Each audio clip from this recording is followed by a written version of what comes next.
news coming out of Fox News and Fox Business. It seems they're not done just getting rid of the Tucker show. They got more work to do. You know, they got an $800, I'm rounding up, $1 million bill there to pay on the legal front, and they get more legal bills and that's just a settlement, by the way. That doesn't even include all their attorney fees. And then they got Smartmatic in the works. And so they're also struggling in this new media environment where people can go sort of anywhere and they can listen to the channels that, hey, you guys are over here. And I've said before, we're a little audience, right? We're growing though. Hey, have you seen? We're up to some 65,000 now. So thank you for that. Thank you guys. Thank you for sharing. Thank you for subscribing. If you haven't subscribed, please do me that favor. Again, if you're listening on Apple Podcasts, come and check us out, the Trish Regan channel, youtube.com/Trish Regan channel. You can also, if you're listening on YouTube, go over in your spare time, maybe when the show is over, go check out the podcast there on Apple and follow it. That's all you have to do. Follow it. It's all free. And if you would, leave a 5-star note.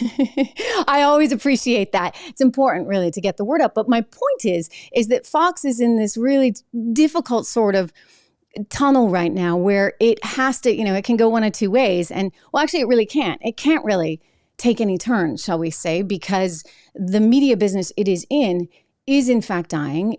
It's like, radio, and radio was replaced by television. And then you had television news. I've worked for some of those big evening news networks where it was like appointment TV at 6:30. You'd sit down and watch the news.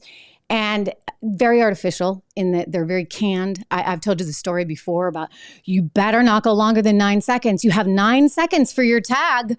I mean, if you lose your train of thought, like it's game over, right? Because you can't even take a breath. You got 9 seconds.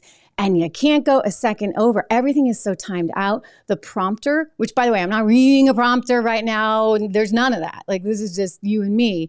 But the prompter itself actually times out exactly how everything is going to be, how long you have your set script, etc. So, consequently, that got very outdated very fast by cable news. I remember first going to cable and being like, wow, this is like so liberating. Yes, you had scripted intros and this, that, and the other, but the interviews themselves were free form. And, maybe you'd only get 5 minutes because you gotta hit that commercial break, but still just having the liberty to speak even in those situations with that free form felt very different.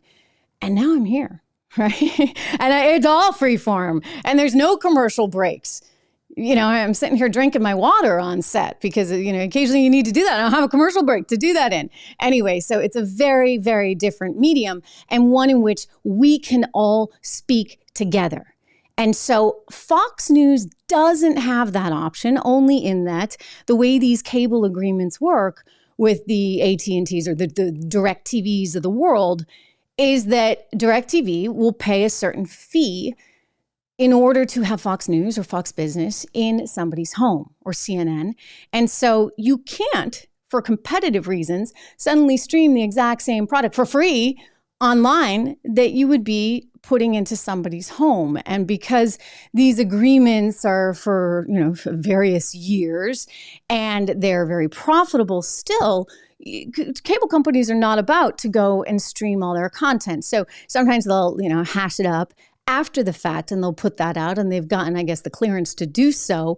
But the reality is that the industry is changing so fast.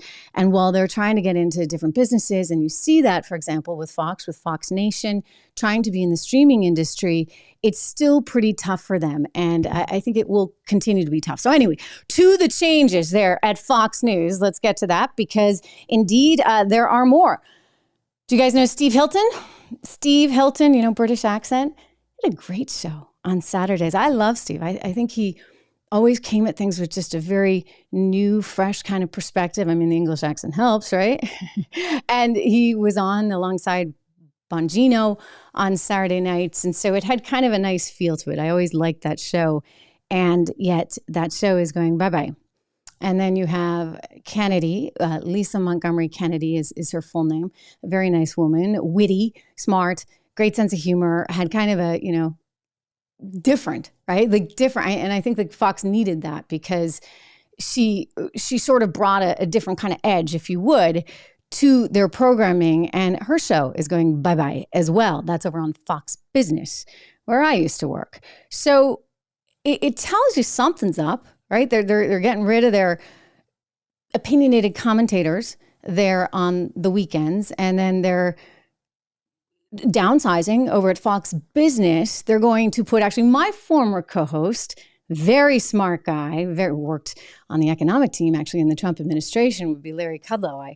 I co-hosted a show with him on CNBC for many years, and he's a brilliant guy. I like him very much. He does the 4 p.m. show on Fox Business. He's now going to do basically a repeat, right? So they're going to run the show at 7 o'clock again, which is a cost saver.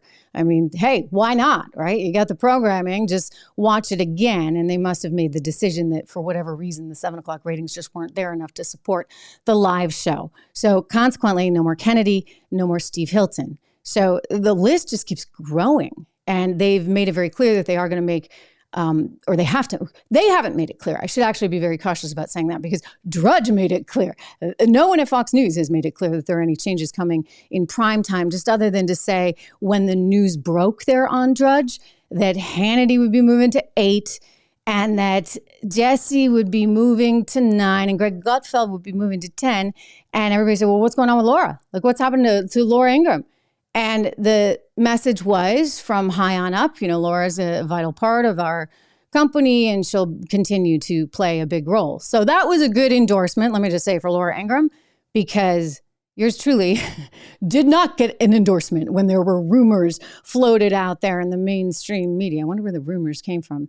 Anyway, so I'm happy that they're going to keep Laura on board.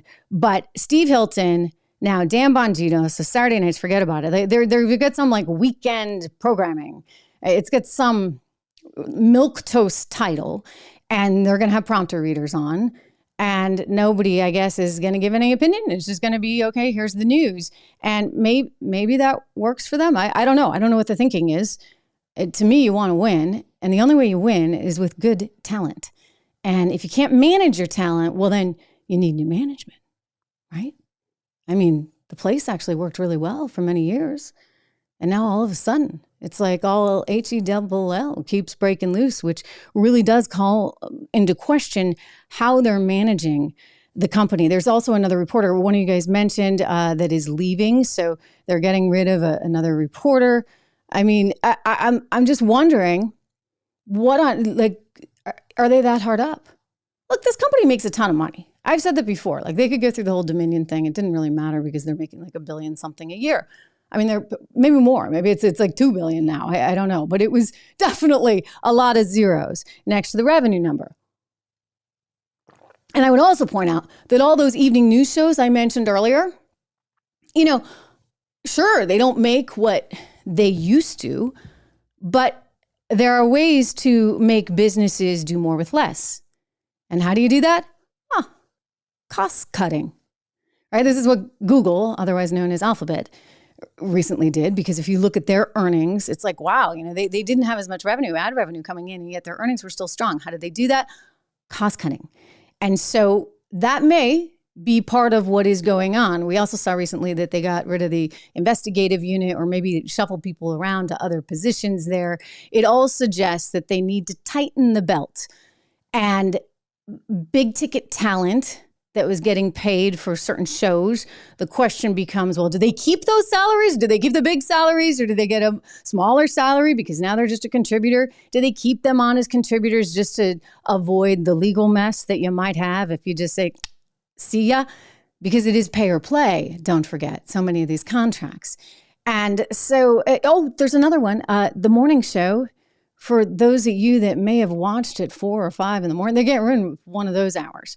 So they're condensing what they're doing. They're having less live programming.